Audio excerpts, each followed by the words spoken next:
పనుందన్నాడా? అవునమ్మా. నాకు తెలుసు, ఎప్పుడు ఇంతే. సీఎం కూడా ఇంత బిజీగా ఉండడు. నాకు వంటింట్లో పనుందమ్మా, వెళ్ళి మీ నాన్నమ్మని అడుగుపోతల్లి. నాకు తెలుసు, మీరు ఎప్పుడు ఇంతే. కథలు చెప్పమన్నా చెప్పరు, పాటలు పాడమన్నా పాడరు. అసలు నేనేం అడిగినా పనుంది పనుంది పనుంది అంటారు. నానమ్మ, ఓ నానమ్మ, నాకు నిన్నట్లాగే ఒక కథ చెప్పవా? నా బంగారు తల్లి, నా చిట్టి తల్లి, అలా పెరట్లోకి వెళ్ళి చెప్పుకుందాం పదమ్మా.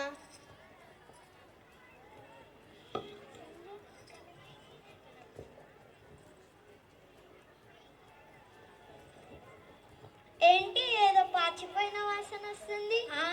ఏమీ లేదండి, నిన్న మిగిలిపోయిన ఉప్మా ఉంటే అలా పారేయడానికి వెళ్తున్నాను. అంత ఎక్కువగా ఎందుకు వండావే? మీకోసమని బాగా తిని లావవుతారని. దీని పేరు ప్రభావతి. కోపం చలాతి, అస్సలు లేదు మతి. అబ్బో, అయినా ఇంత చేసి పారేసే బదులు ఆ ముసల్లానికి పెడితే పోలే. అత్తయ్య, ఓ అత్తయ్య, మీకోసమని వేడివేడిగా ఉప్మా చేశాను, తినండి. అమ్మా ప్రభా, ఇది పాసిపోయిందమ్మా, నేను తినలేను. ఏంది, పాచిపోయిందా? మీకోసమని వేడివేడిగా జీడిపప్పు వేసుకొని తెమ్మంటారా? పాచిపోయిందంట, పాచిపోయింది. అయినా ఈ వయసులో అంతంత తిని ఒలింపిక్స్కి వెళ్ళి వెయిట్ లిఫ్టింగ్ చెయ్యాలా ఏంటి? బుద్ధి లేకపోతే సరే. చిచ్చి, పెట్టింది తిని ఒక మూలన పడిండు.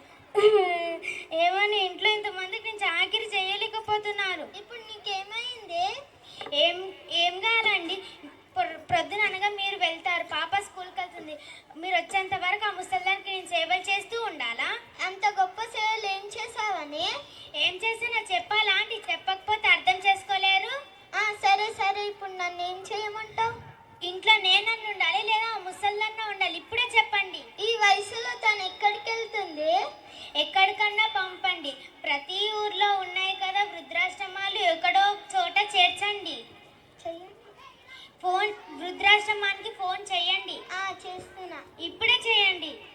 హలో, షాద్నగర్ వృద్ధాశ్రమం అండి. ఒక ముసలావిడని మీ ఆశ్రమంలో చేర్చుకోవాలనుకుంటున్నామండి. ఆమెకి ఎవరు లేరండి. ఏంటి, అనాథలను మాత్రమే చేర్చుకుంటారా? సరేనండి. ఏమే, అనాథలను మాత్రమే చేర్చుకుంటారంట? అనాథ అని చెప్పండి, వేరే ఊరికి చెయ్యండి. చేస్తున్నా. హలో, శివరాంపల్లి వృద్ధాశ్రమేనా అండి? ఒక ముసలావిడని మీ ఆశ్రమంలో చేర్చుకోవాలనుకుంటున్నామండి. మా అమ్మగారే. ఎవరో అండి, మాకు తెలియదు. సరేనండి, రేపు రమ్మంటారా?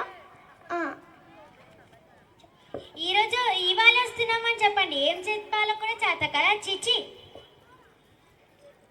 నానమ్మని ఎక్కడికి తీసుకెళ్తున్నారు? నీకెందుకు, నోరు మూసుకొని వెళ్ళి చదువుకోపా. అమ్మా, నువ్వు కోసేపు ఆగు.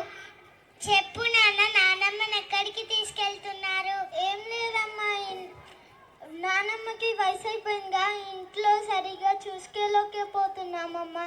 అందుకనే వృద్ధాశ్రమానికి ఫోన్ చేస్తున్నాను అన్నమ్మా. చెప్పు. ఆ నెంబర్ నాకు కూడా ఇవ్వండి. మీరిద్దరు వయసు అయిపోయాక మిమ్మల్ని కూడా అక్కడికి పంపిస్తాను. ఎట్లా మాట్లాడుతుందో చూడండి. ఈ ముసల్లాని వల్లనే ఇది ఇలా తయారైంది. అమ్మ, నేను కోసేపు ఆగమన్నానుగా. ఇందాక పాచిపోయిన తిండి మా నానమ్మకి ఎందుకు పెట్టావమ్మా? ఎందుకమ్మా నీకు నానమ్మ అంటే అంత కోపం? అదేదో నువ్వు తినొచ్చుగా, పోనీ నాన్నకు పెట్టొచ్చుగా, పోనీ నాకైనా ఇవ్వచ్చుగా. ఎందుకమ్మా నీకు నానమ్మ అంటే అంత కోపం? అయినా నీ తెలివేమైంది నాన్న? నన్ను చిన్న ఉన్నప్పుడు ఎంత బాగా చూసుకుంటే అంతే బాగా నానమ్మ నిన్ను చూసుకుంది. ఆ మాత్రం అర్థం కాలేదా నాన్న? అయినా మీకంటే నన్ను మా నానమ్మనే బాగా చూసుకుంది. రోజు కథలు చెప్తుంది, పాటలు పాడుతుంది, నాతో ఆడుకుంటుంది కూడా. మీరేమో పనుంది అని చెప్పి తప్పించుకుంటారు. మా నానమ్మ వెళ్ళిపోతే నాతో ఎవ్వరూ ఆడుకోరు. అందుకే నన్ను కూడా నానమ్మతో పాటు పంపియండి.